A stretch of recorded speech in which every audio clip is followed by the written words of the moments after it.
Eu não sou Isildur. 4 palavras, mas que levam 87 anos para se ter o direito de dizer. Essa frase discreta, quase casual no texto de Tolkien, contém toda a arquitetura do caráter de Aragorn. E contém algo que nossa cultura perdeu quase completamente a capacidade de produzir. Um homem que herda um legado complicado, recusa-se a ser definido por ele e passa décadas em serviço anônimo provando, para ninguém além de si mesmo, que é algo diferente. Antes que você o descarte como personagem fictício, fique comigo. O que Tolkien incorporou em Aragorn não é fantasia. É um modelo.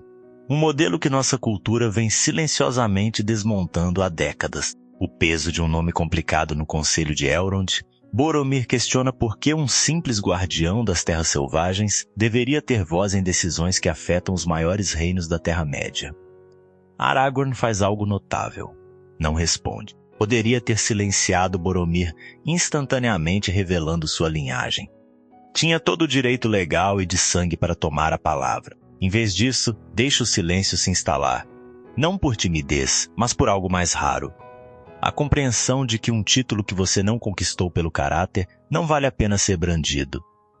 O que torna essa contenção psicologicamente complexa é isto. O nome Isildur carrega tanto vergonha quanto glória. Seu ancestral teve o anel nas mãos e vacilou. Aragorn é o descendente direto desse fracasso. Carrega isso nos ossos.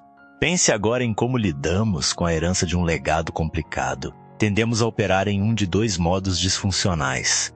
O cancelamento total, onde as falhas de uma figura invalidam tudo que ela construiu, ou a defesa tribal, onde admitir qualquer falha parece traição. Aragorn faz algo que nenhum dos 2 campos tem paciência para fazer. Aceita a mancha sem ser definido por ela. Não finge que Isildur não foi seu ancestral, não reescreve a história da família, não renuncia à linhagem. Carrega e decide, através de décadas de ação sustentada, que não será ele. Essas 4 palavras levam 87 anos para ser conquistadas. 87 anos na escuridão, por quase 9 décadas, Aragorn vive como passo largo, um guardião, um andarilho. Alguém em quem os donos de estalagens desconfiam e os viajantes evitam. Ele protege o condado, uma civilização inteira, e as pessoas que nele vivem nem sabem que seu nome existe. Pense no que isso exige psicologicamente. Vivemos numa era que monetizou a performance da virtude a um grau quase surreal. Filantropia exibida publicamente, reflexões sobre lições que aprendi com o fracasso, escritas imediatamente após o fracasso, enquanto a lição ainda é hipotética. Construímos uma economia inteira da atenção sobre a transmissão do esforço, e não sobre o esforço em si. Aragorn passa 87 anos fazendo o trabalho na escuridão. Tolkien compreendeu algo que a cultura moderna de produtividade quase apagou. O trabalho invisível constrói um tipo de caráter que o trabalho visível jamais construirá. Quando nenhuma recompensa externa é possível, a única recompensa disponível é interna. Você está treinando sua alma para encontrar sentido no próprio ato, não no reconhecimento. É isso que 87 anos de serviço anônimo produzem. Quando Aragorn finalmente se revela, sou Aragorn, filho de Arathorn, e se pela vida ou pela morte puder vos proteger, assim farei. O peso por trás dessas palavras não é performance, é sedimento. Décadas de fidelidade sem glamour e sem testemunha, comprimidas numa única frase. Liderar sendo o primeiro a sangrar. Quando a sociedade se dissolve e Aragorn assume o comando de Legolas e Gimli na busca por Merry e Pippin, ele não profere nenhum discurso motivacional. Ajoelha-se no chão e lê o terreno. Rasteja pela grama, estudando rastros, reconstruindo o que aconteceu a partir de evidências físicas. Corre até as pernas cederem. Existe um conceito que ficou famoso nas últimas décadas: liderança servidora. Desde que entrou no vocabulário corporativo, foi adotado, esterilizado e transformado em marca. Executivos que dizem trabalho para minha equipe, enquanto suas equipes fazem hora extra para cumprir prazos que esses mesmos executivos definiram. A ideia foi esvaziada até virar estética gerencial. O que Aragorn encarna é o original visceral, a versão que custa algo. Ele não lidera inspirando pessoas. Lidera sendo a pessoa mais disposta a ser destruída primeiro. Pede sacrifício somente depois de já ter oferecido o seu. A ferida como arma há duas cenas que definem a coragem de Aragorn, e em nenhuma delas ele está sem medo.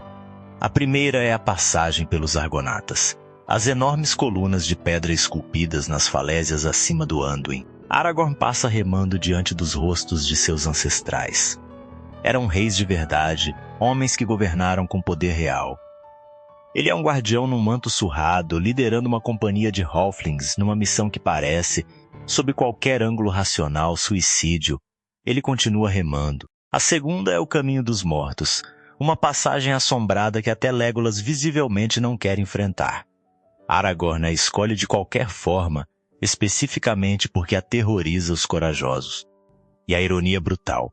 Para comandar os mortos, precisa invocar o nome de Isildur, o ancestral cujo fracasso definiu a vergonha que passou décadas superando.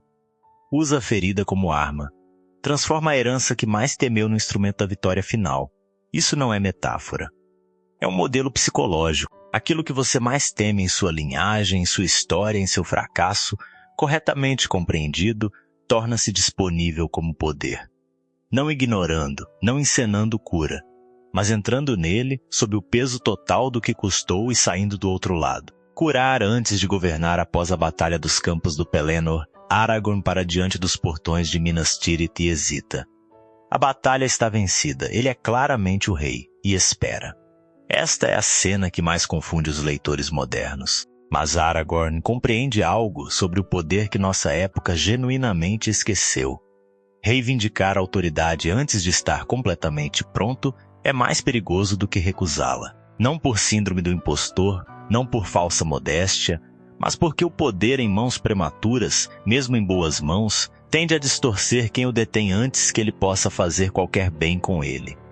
Vivemos numa cultura que prega o oposto em escala industrial. Reivindique seu poder. Pare de esperar por permissão. A indústria do autodesenvolvimento construiu uma teologia em torno da ideia de que hesitação é fraqueza e confiança é a virtude primária. A hesitação de Aragorn não é uma falha. É sua qualidade mais sofisticada. Ele entra em Minas Tirith não como conquistador, não como político, mas como curador. Há uma profecia antiga. As mãos do rei são as mãos de um curador, e Aragorn a cumpre num quarto de doentes, restaurando os quase mortos antes de jamais tocar a coroa.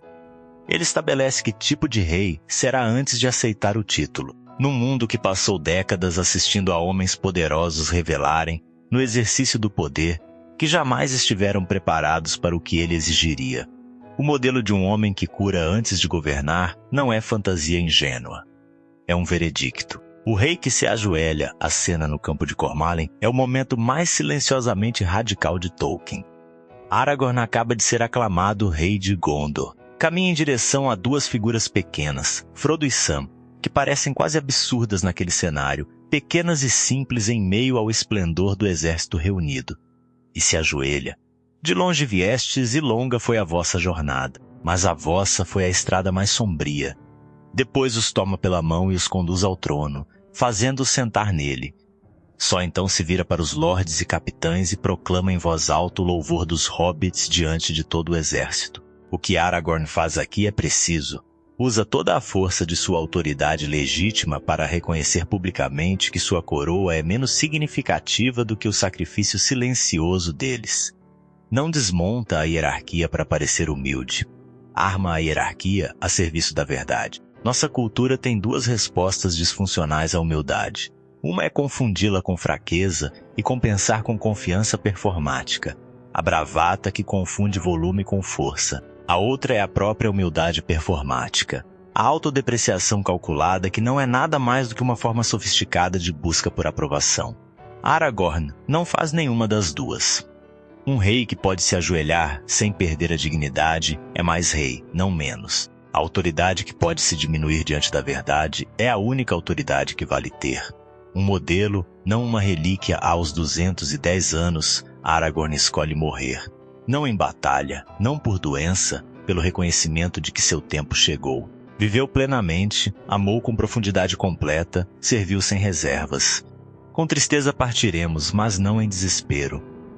Medicalizamos a morte transformando-a em estado de fracasso, um problema a ser resolvido. Otimizamos a longevidade enquanto esvaziamos a pergunta sobre como é uma vida bem vivida no seu fim.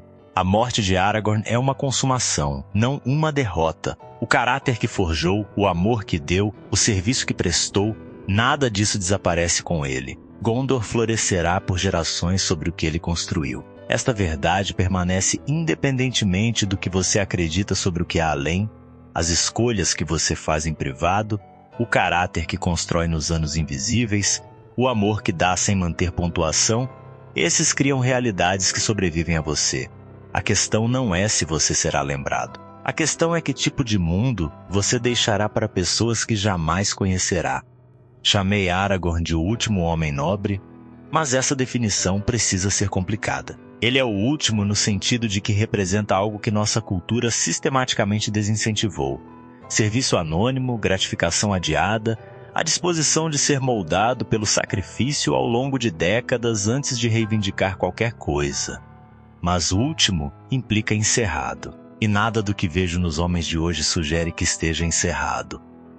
Os homens circulam em torno desse arquétipo por 100 direções diferentes, frequentemente sem ter linguagem para o que estão realmente buscando. O que Tolkien nos deu não é nostalgia. É um espelho, não do que fomos, mas do que somos capazes de nos tornar. Se estivermos dispostos a fazer o trabalho invisível, carregar o peso herdado sem ser esmagado por ele, liderar sendo o primeiro a sangrar, reivindicar poder somente quando compreendermos para que ele serve. Aragorn não é o fim de algo. Ele é o modelo para o que vem a seguir.